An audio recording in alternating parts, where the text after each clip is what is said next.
નમસ્કાર દર્શક મિત્રો, હું છું પરમાર અનિશા. તમે જોઈ રહ્યા છો લોક સામના ન્યૂઝ. તો જોઈએ આજના સમાચાર.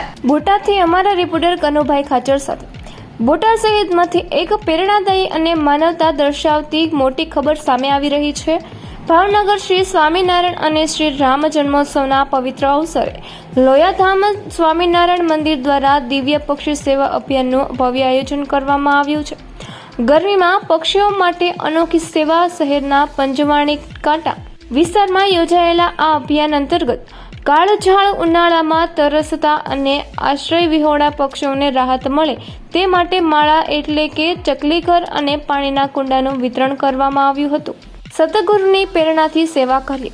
પરમ પૂજ્ય સતગુરુ શ્રી ઘનશ્યામ પ્રકાશદાસજી સ્વામીજીની પ્રેરણાથી આયોજિત આ અભિયાનમાં મોટી સંખ્યામાં નગરજનો ઉમટી પડ્યા હતા.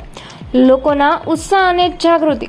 સવારે 8 થી 11 વાગ્યા સુધી ચાલેલા કાર્યક્રમમાં પર્યાવરણ પ્રેમીઓએ ઉત્સાહભેર ભાગ લીધો હતો અને પક્ષીઓના સંરક્ષણ માટે મહત્વનો સંદેશ આપવામાં આવ્યો હતો. સમગ્ર પંથકમાં પ્રશંસા. લોયાધામ સ્વામિનારાયણ મંદિરની આ અનોખી પહેલને સમગ્ર બોટાદ જિલ્લામાં વ્યાપક બિરદાવ મળી રહ્યો છે. માનવતા અને પ્રકૃતિ પ્રત્યેની જવાબદારીનું આ સુંદર ઉદાહરણ છે. તો ફરી મળીશું એક નવા સમાચાર સાથે. ત્યાં સુધી જોતા રહો લોક સામના ન્યૂઝ.